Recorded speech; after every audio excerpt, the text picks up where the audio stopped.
How do you think that a settlement, you say that if a satisfactory settlement were reached with Israel, then they could be given a normal place in the life of the Middle East, is I think what you're saying. How do you propose that the settlement should be reached?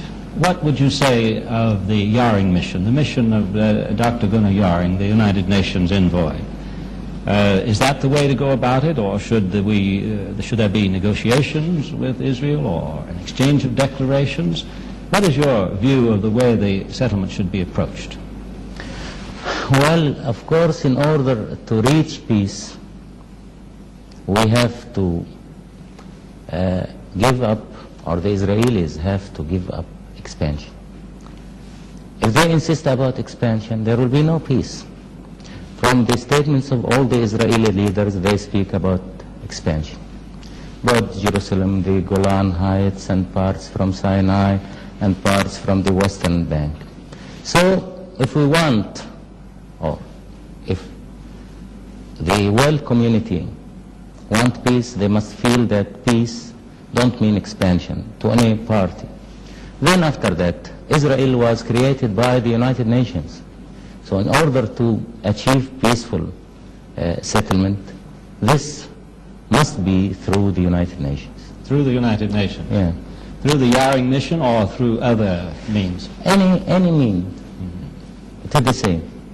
The Israelis, as you very well know, have repeatedly said that they want to sit down face to face with the Arabs.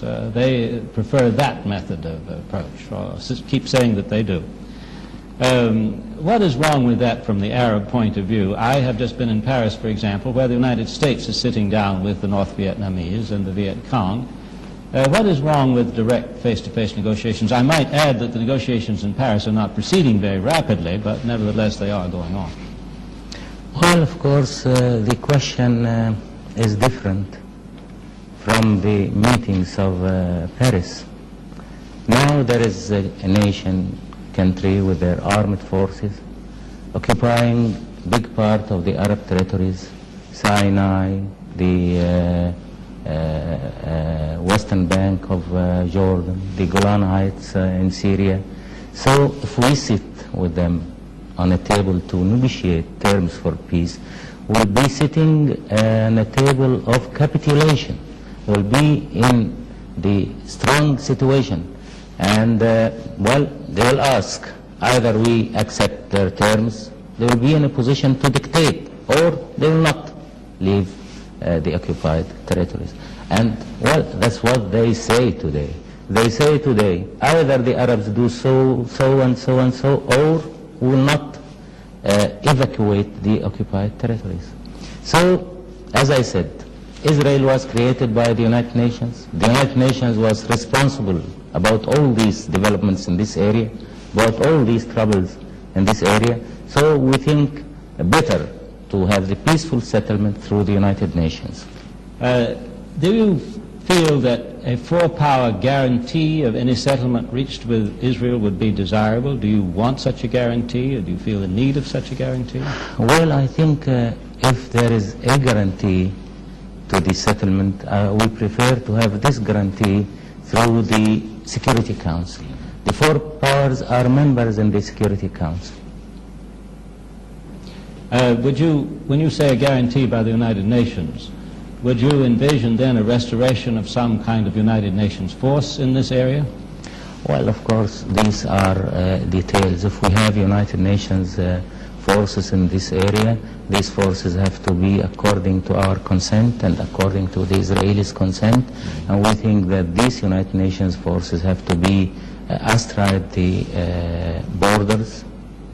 And, well, if there is peace really, if the Israelis agree to solve the two main problems, and the first main problem is the land, that is not to keep the occupied territory, and the second main problem is the people, the Palestinians. If they agree to give the Palestinians their rights according to the United Nations resolution, there will be no trouble in this area. There will be peace. So there will be no need to the international forces or any other means. You alluded there indirectly to something that might be of interest, and that is, you said that the United Nations force would have to be here by the agreement of the Arabs and the Israelis, and that they should be along the borders. I believe that this implies that you would not consider the demilitarization of the Sinai Desert, which is the largest part of Egyptian territory now occupied by the Israelis. Is that correct interpretation? We haven't said anything about the demilitarization of Sinai Desert. This was said by some of the Israeli leaders or military people. But if we agree about the demilitarization of Sinai, well, that we will be giving the Israelis opportunity to be in Cairo within 12 hours. Because if they move from the borders through open Sinai, one will not be feeling at all security. And if there is peace, why we agree about demilitarization of Sinai? If the Israelis ask about the demilitarization of Sinai, this means that they don't want peace or they don't intend peace. Can you envision a situation where the United Nations might simply supervise the borders, however, and leave Egypt in full occupation of its territory, that is the Sinai Desert? Can you envision a United Nations force patrolling the borders, at least in the early stages of a peace settlement, in order to avoid incidents? Well, I think these are details to be discussed to achieve the peaceful solution. You know, in 1956, the recommendation of the United Nations was to have a police force, international police force, in the Israeli side and in the Egyptian side. But there was only one condition, that's to have these troops with the consent of the countries. We agreed, then the Israelis refused, and then the police force continued for 10 times. When we asked the withdrawal of the police force, well, there were protests from the Israelis that we asked the withdrawal of the police force, but they refused to say, or people forgot to remember that they refused 10 years ago, or more than 10 years ago, to have police force there. By having the police force on either sides, this will give security to everyone. If they don't consent to have the police force, there will be police force on our side. If we withdraw the police force, there will be police force on the other side of the borders. I see. The question comes down then to this point, it seems to me. What measures would you take to provide the secure borders that is mentioned in the United Nations resolution? What measures would be taken? Simply the signing of a peace treaty, or the signing of a peace agreement, or a declaration of peace between the powers? Or would you take any measures at all to... Well, there are many measures, but the most important one is peace. If there is a solution about the territory, about the withdrawal of the Israelis from all the occupied territory, and if there is also solution to the Palestinians' problem, and implement the United Nations resolution according to their rights and their homeland, well, there will be no problems after that. There will be no reasons for tension. Is it realistic to expect, however, that Israel, which wishes to be and has constituted itself as predominantly a Jewish state, would accept a very large number of Arabs back into that territory? Well, why not? The Jews and the Arabs, the Christians and the Muslims were living here in the Middle East for centuries, for thousands of years. The Jews were living here in Egypt, and they are living here in Egypt, in spite of the propaganda which was used against us in your country, that we don't treat the Jews well. You can go all over the country and you can see the Jews. Some of them asked to leave the country, and we refused. We agreed, and then they refused to leave the country, and they said that they want to stay. We arrested Jews, about 80 Jews. But we arrested also, after the war, Muslims and Christians for the security of the country. The Israelis now are arresting more than 7,000 Arabs from the occupied territories and Gaza. So I want to say again, the Jews and the Muslims, the Christians, the Arabs were living here for centuries. As a matter of information, how many members of the Jewish community in Egypt are left now? How many are still remaining? We have here about 5,000 Jews. About 5,000? Yeah. And how many, you say, under detention now? 80? About 80, yes. There were more than that, but some have been released. Yes. So I want to complete my explanation. We are living together, and there was no hatred. We said that it is well known, but I think some people have forgotten that we and Jews are cousins. Moses was born here in Egypt. We were always living in very good conditions. So why the Muslims and Christians, the Arabs and the Jews don't live together? Then it seems to me that it might be impossible, granting the position of Syria, which has refused to enter into any kind of discussions at all on this matter, that a settlement might have to be reached between one or two of the Arab states in Israel. Is that conceivable to you? Is there any objection to that from your point of view? That agreement might be reached, for example, by Jordan with Israel separately, or by the United Arab Republic with Israel separately? You know, if we agree about solving or settlement this question between Egypt and Israel alone, this means the continuation of the occupation of the Arab territory in western bank of Jordan and the Golan Heights. Then when we speak about the withdrawal of the Israeli armed forces from the occupied territory, we mean the occupied Egyptian and Jordanian and Syrian territory.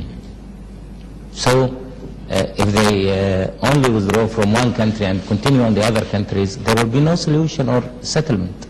And that is clearly not satisfactory to you. Yes, yes, of course, there must be a complete evacuation from all the Arab territories. We have often heard it said, and how true it is I don't know, I want to ask you, that no Arab leader, no Arab government could actually sit down at a table and negotiate with Israel and sign an agreement. Is that really the case? Well, I want to tell you something. On 1949, on February, well, we sat with the Israelis on a table, and there was a representative of the United Nations, Punch, and we agreed about arms. We know about the arms agreement of 49. What happened after that? The Israelis refused to implement the arms agreement, and they said this agreement is dead. These are the Israeli agreements, and that's why we insist about the United Nations agreement on securing any settlement. I believe that I'm interpreting you correctly when I say that,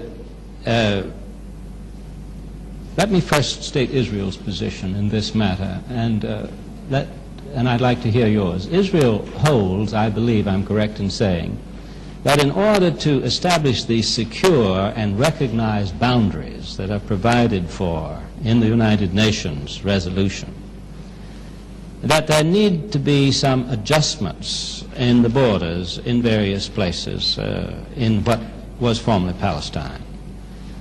Are the Arab states, or you personally, prepared to see any such adjustments? I'm speaking now of border adjustments, not of large areas of territory. Are you prepared to agree to such adjustments or not?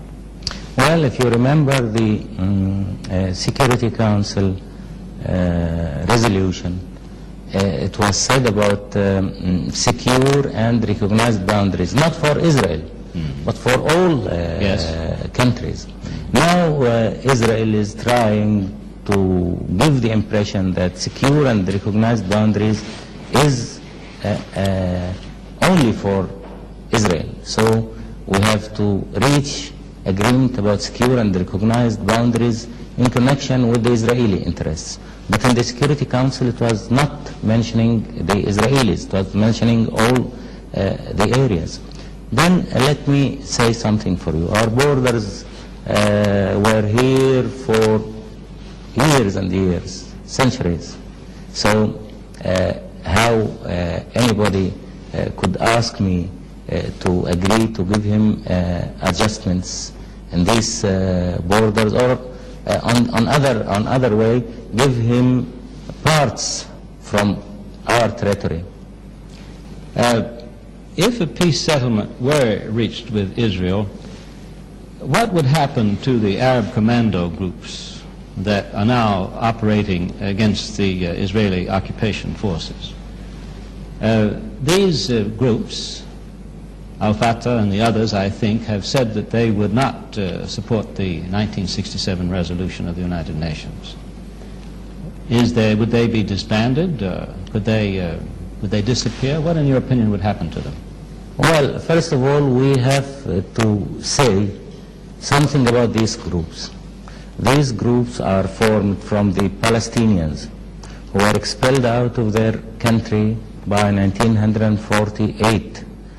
Those groups are composed of the Palestinians. Those in 1967, the rest of their country was occupied. All what those people want is to achieve their rights, to return back to their homeland. I told you, without solving the problem of the Palestinians and giving them their rights to return back to their land and the complete withdrawal of the occupied territory, there will be no peace.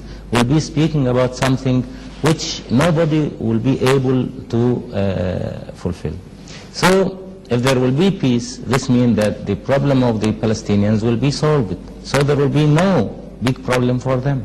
You think that these groups would dissolve automatically or naturally? You know, peace, if we achieve peace, real peace, as I said, peace means the land and the people. If we solve the problem of the land by the evacuation, if we solve the problem of the people by giving them all their rights according to what was said by the United Nations resolution, well, there will be real peace.